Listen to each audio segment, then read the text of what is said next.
Olá, você está assistindo a mais um Café com Carol, aqui na TV Carol Guandaline. E hoje eu estou com um convidado muito especial, estou com o Edson Boaventura, tudo bem? Tudo bem, eu agradeço aí o convite, né?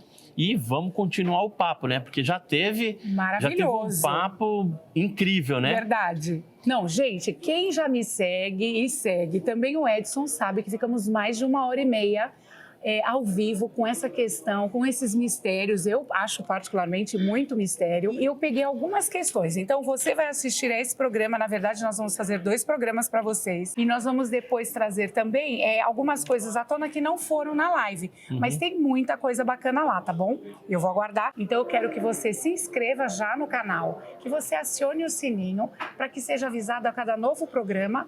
E é isso, o Café com Carol começa com Edson Boaventura. E antes de qualquer coisa e da gente começar, eu quero agradecer a Diconto aqui do Shopping Moca, maravilhoso, que nos cedeu esse lugar incrível, que nos trouxe um canole maravilhoso para a gente provar. Um cafezinho. Café especial, delicioso, muito né? Bom. Então é isso. O Edson, ele é ufólogo há 40 anos. 41 anos. Então tem história, hein? Ele é apresentador do canal no YouTube Enigmas e Mistérios. E ele já escreveu 2 livros e vocês vão saber mais sobre. Mas nós vamos começar. Primeira coisa que eu quero, pode se apresentar para o pessoal e conta aí alguma coisinha pra gente, alguma novidade. Você disse que hoje é um dia especial, né? Hoje. Olha, como a Carol falou, a gente já tem aí 41 anos, né, pesquisando o fenômeno UFO, ou fenômeno OVNI, objeto voador não identificado, dentro de uma metodologia científica. Todo esse material, na atualidade, a gente tem publicado numa revista, que é uma revista chamada OVNI Pesquisa, que tem o objetivo de trazer informações desse tipo, mais testadas, confiáveis, né, com metodologia científica. Inclusive, o Paulo Baraki Werner, que é o editor da revista, pediu para mim te presentear com a revista, né, a OVNI Pesquisa. Ai, que legal, gente. E eu trouxe um livro autografado aqui para Carol. Obrigada. O meu primeiro livro, que é Alienígenas no Passado do Brasil, casos antes de 47, né, que traz aí alguns casos pitorescos de tripulantes de OVNIs que foram vistos antes de 1947 no Brasil. Né? Então tem caso aí, a primeira abdução que ocorreu em Campinas em 1931, tem casos mineiros aí de 1925, tem um caso, por exemplo, que é a capa, né? Essa capa aqui maravilhosa, com o OVNI e os 2 seres, aconteceu no Espírito Santo em 1934. E por que eu fiz um livro com casos tão velhos, vamos dizer assim? Sim. Porque tem alguns cientistas que falam que o fenômeno OVNI é algo inventado, que é da cabeça das pessoas e que foi criado depois do caso clássico que aconteceu em Roswell, nos Estados Unidos, que foi uma queda de um objeto voador com captura também de seres nesse acidente. É um caso super famoso e a partir daí, então, cientistas acreditavam que criou-se toda uma mistificação, toda uma ilusão em cima desse caso, mas eu mostro no livro que os casos de OVNIs e seus tripulantes já ocorriam antes dessa época. E aqui só tem casos brasileiros, tem inclusive casos de tribos indígenas brasileiras do Mato Grosso, tem também a tribo indígena dos Caiapós, que falam de um deus, que é o Bep-Gororoti, que na verdade era um desses tripulantes de um objeto voador não identificado que em tempos imemoriais visitou a tribo brasileira. Nossa, é muita coisa. Eu tô vendo aqui que aqui fala de Varginha. E você falou assim, né? Hoje é um dia especial. Então, é isso que eu ia falar. Hoje, o dia da gravação, tá, gente? Que a gente tá gravando e já vai logo, vocês já vão estar vendo, mas assim, foi a semana passada. Então, conta pra gente. Olha, hoje é dia 19 de maio de 2022. Sim. E nesse dia, há 36 anos atrás, ocorreu um fato que envolveu assim o Brasil todo, mas inicialmente no dia 19 apareceram nos céus, houve uma invasão com mais de 2 dezenas de OVNIs, e esses OVNIs que saturaram, né, os sistemas de radares do Sindacta, de São Paulo, Brasília, causou uma certa apreensão do Ministério da Aeronáutica, o ministro Otávio Júlio Moreira Lima, que acordou na noite o ex-presidente José Sarney e falou: posso decolar naves de interceptação, caças Mirage, caças F-15, para ir ao encalço desses OVNIs. E aí o José Sarney deu o ok, né? Deu o positivo, e foram decolados da base aérea de Santa Cruz, de Anápolis, lá em Goiás, essas aeronaves que passaram então a perseguir mais de 2 dezenas de OVNIs. Isso foi passado visto como para o povo? Olha, isso foi filmado, foi visto por muita gente. Só para você ter uma ideia, eu trouxe algumas informações a respeito desse caso. E, por exemplo, na Escola de Especialista de Guaratinguetá, havia lá mais de 2.000 militares que estavam em formação à noite. E o capitão Sérgio Fiuza, que é esse que está aqui na revista, ele estava nessa noite junto com esses 2.000 militares e ele contou para nós que chegou a observar esse fenômeno a olho nu. E no momento que ocorreu o avistamento, houve um blackout na instalação militar e nas redondezas ali de Guaratinguetá, na vila ali que tinha, e ficou um tempo sem luz. E eles observando aquele fenômeno que eles não sabiam o que era. Posteriormente, aí eles ficaram sabendo que se tratava desses objetos voadores não identificados. E aí, o que acontece nesse caso? Foi uma onda de 10 dias que terminou no dia 29 de maio de 1986, com um avistamento de um objeto enorme em forma de charuto que ficou sobre Santos e vários desses pontos luminosos se convergiam para esse objeto maior. Como se ele viesse buscar. Isso. Houve, então, no dia 19, uma desova, ou seja, uma nave provavelmente maior liberou esses objetos que ficaram durante 10 dias visitando vários estados brasileiros. Então, a gente teve avistamento, filmagem. No período, teve em vários lugares? Em vários lugares. Teve até filmagem pela equipe Mixon no centro de São Paulo, no prédio do Banespa. Será que, a princípio, até eu tenho uma foto. O governo não pensou que poderia ser um ataque de outro país, alguma coisa desse tipo? Pensaram, por isso que eles decolaram essas naves de interceptação.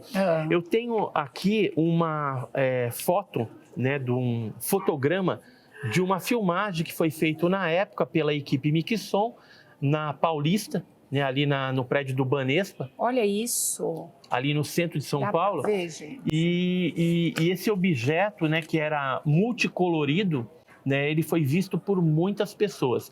Tem, por exemplo, em São José dos Campos, algumas pessoas chegaram a fotografar também. E as naves que perseguiram, os caças militares, eles chegaram a tentar interceptar, mas não conseguiram porque esses objetos eram muito velozes. Um deles chegou a imprimir a velocidade de 15 Mach, 15 vezes a velocidade do som, enquanto a aeronave militar estava a 1,2 Mach. Ou seja, deixou os aviões militares no chinelo mesmo.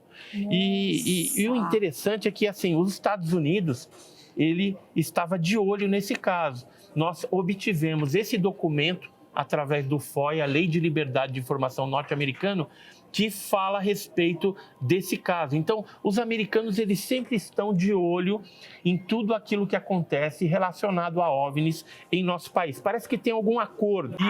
E o interessante de tudo isso é que o ministro, depois que aconteceu tudo isso, houve coletivas da imprensa sobre esses avistamentos, ele prometeu em 10 dias que um relatório seria liberado. Só que esse relatório só foi liberado em 2009. Demorou décadas. Não houve alteração. Não? Então por que essa demora? Por conta do acobertamento militar em torno do assunto. Esse aqui é o documento militar da Força Aérea Brasileira que diz respeito a esse caso da noite oficial dos OVNIs. Vocês vão ver, eu acredito, depois eu posso até tirar uma foto só do confidencial para mostrar nos stories. Gente, é isso que eu ia te perguntar. Você recebeu material da FAB, da Força Aérea Brasileira, que todo mundo comenta, um material assim confidencial. Por que você? Eu acho que até eles acreditam muito no teu trabalho, né? Então, Porque- eu tenho hoje posse de mais de 1.300 páginas de documentação oficial original da Força Aérea. Como que eu obtive esse material? Eu sabia já nos anos 80 que a Força Aérea, o 4º Comar do Cambuci, aqui no Ipiranga, em São Paulo, eles tinham um departamento, um órgão oficial coordenado pelo brigadeiro José Vaz e operacionalmente pelo major Gilberto Zani de Mello, Major Zani, que investigava casos ufológicos em todo o país. É lógico que naquela época, em 1968, 69, 70, até 74, a maioria dos casos que ocorriam eram no estado de São Paulo. Existem outros casos no norte do nosso país, em Minas Gerais, no Paraná, Santa Catarina, litoral de São Paulo, que foram investigados por esses militares, por esse órgão militar que chamava CIOANI, Central de Investigação de Objetos Aéreos Não Identificados. E esses documentos eu fiquei sabendo que tinham sido repassados por um integrante desse grupo chamado Acacil, que morava em Tatuí. Quem me falou isso foi o próprio Major Zani, depois que estava já na reserva, já estava aposentado do serviço militar, né, da Força Aérea Brasileira, e eu estive na casa do Acacil conversando com ele, sabendo mais detalhes. E nessa ocasião, em 2001, ele me doou as pastas da Força Aérea. Futuramente a gente pretende colocar isso no Museu Ufológico, que vai ser o projeto da minha vida, onde a gente vai colocar esses documentos, mais amostras, fragmentos de OVNIs, locais. Algum museu ufológico? No Brasil, não? No Brasil não, tem lá fora, né? Tem o Museu de Roswell, tem no Japão, tem em outros locais. Mas no Brasil, se tensionava fazer um museu em Varginha.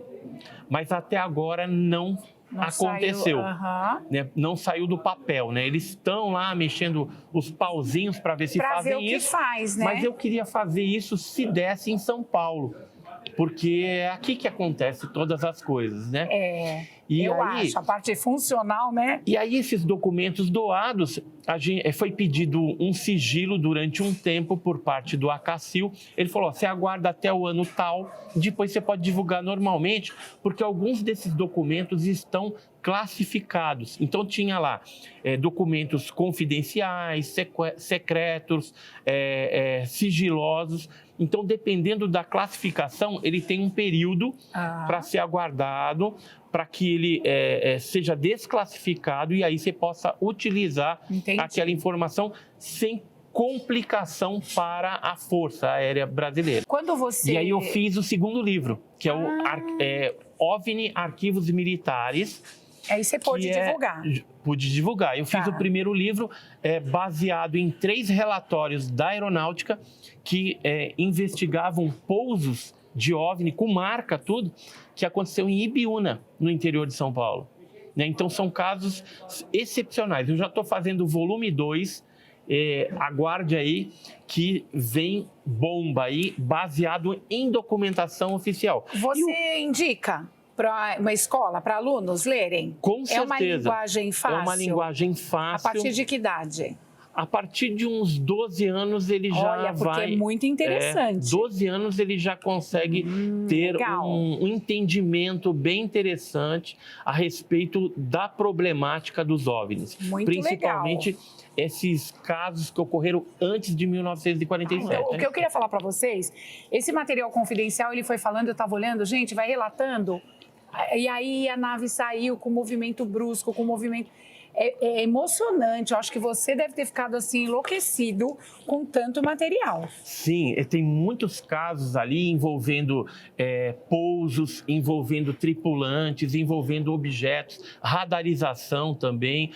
Tem um que envolve uma criatura que apareceu em Santos, no Morro da Nova Sintra, e o objeto era imenso, em forma de charuto. Aqueles cilíndricos. Ele chegou a pousar com 3 trens de aterrissagem, ficou a marca no solo e os militares fotografaram e recolheram aquele material depois para análise.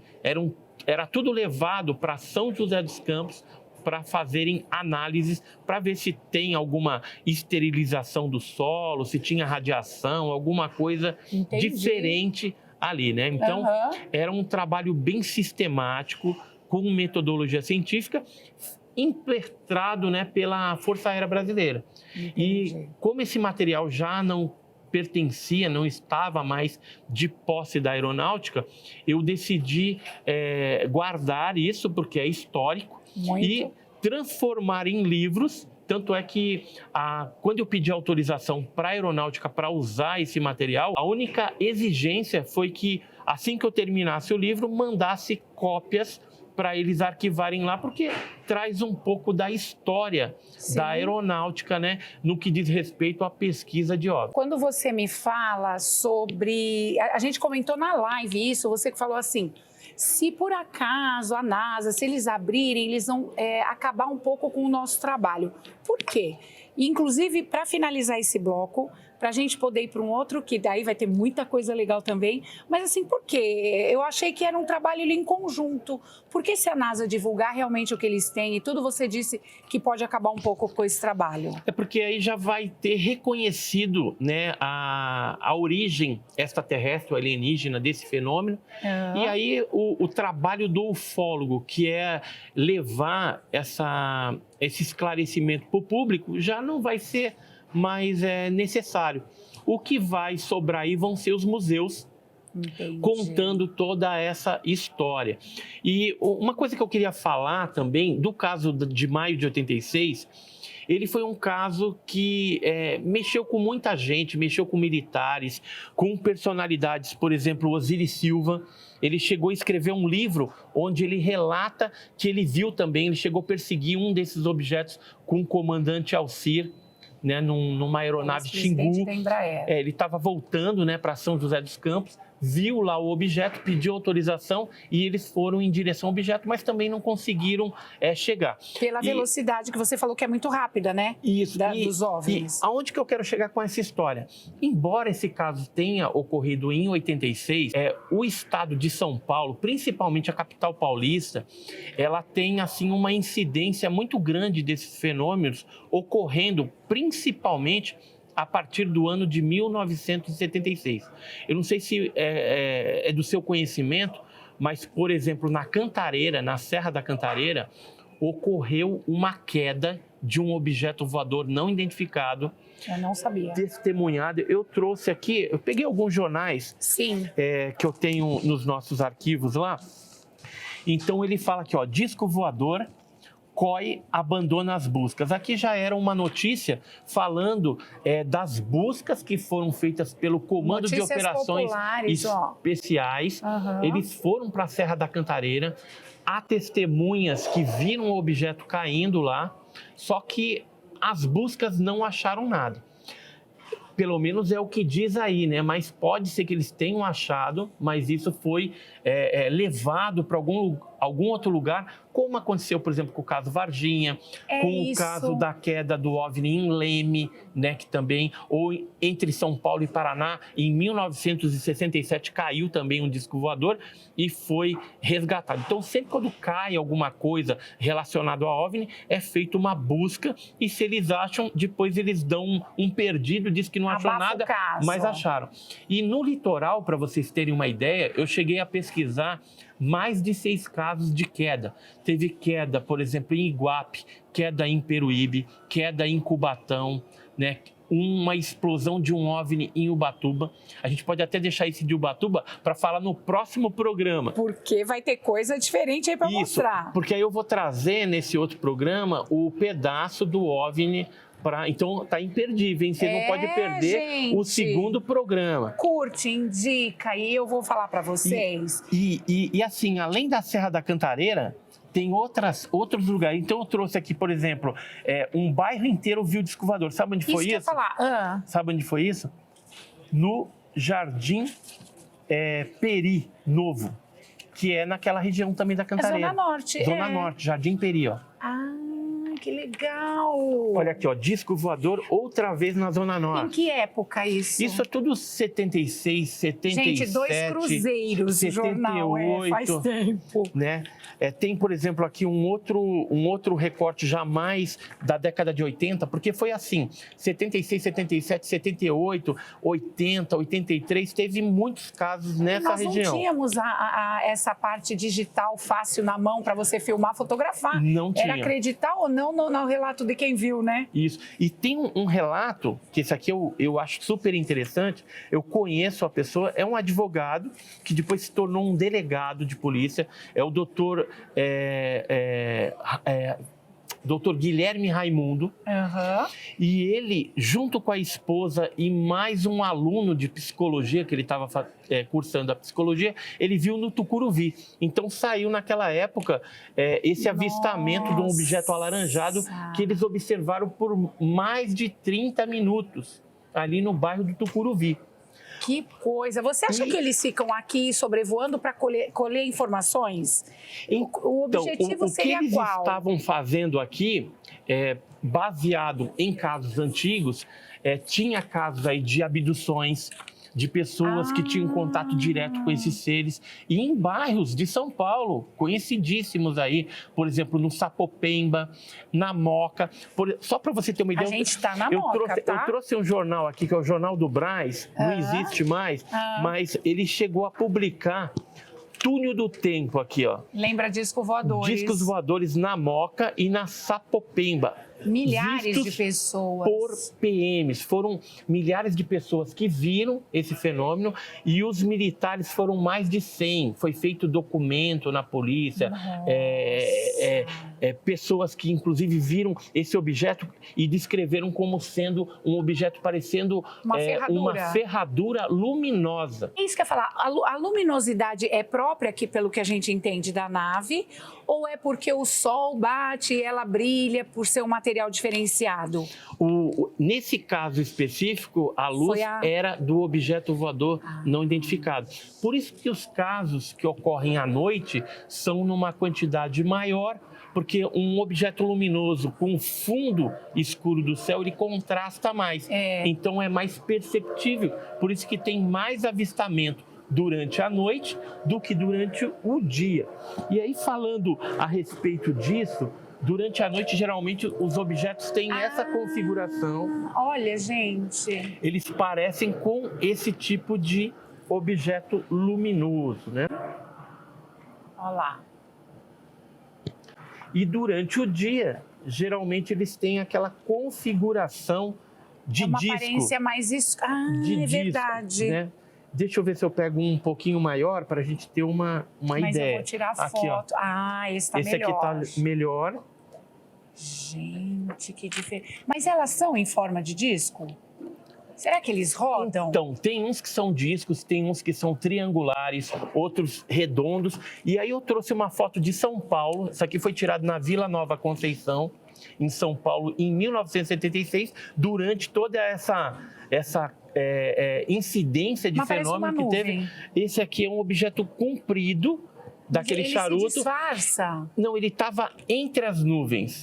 Ele foi fotografado no dia 30 de outubro de 76 pelo senhor Júlio Traze Martins. Foi analisada essa fotografia pelo engenheiro e ufólogo falecido Claudeir Covo e foi dado como um objeto voador autêntico, não identificado, em forma de charuto. É justamente desses daí que apareceu já no dia 29 de maio de 86 e depois recolheu todos os objetos menores.